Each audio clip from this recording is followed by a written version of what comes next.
Samantala mga kabrigada, number coding sa EDSA abay papalitan ng odd-even scheme sa oras na magsimula ang EDSA Rebuild. Si Brigada Jigo Custodio, ibrigada mo! Brigada! Live report!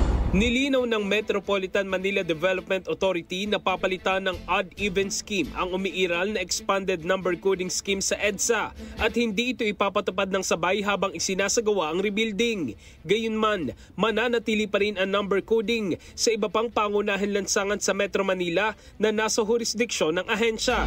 Simula June 16, magsisimula ang dry run ng odd-even scheme na tatagal ng 1 buwan. Sa ilalim nito, hindi papayagang bumiyahe sa EDSA tuwing Lunes, Miyerkules at Biyernes ang mga sasakyang may plaka na nagtatapos sa 1, 3, 5, 7 at 9.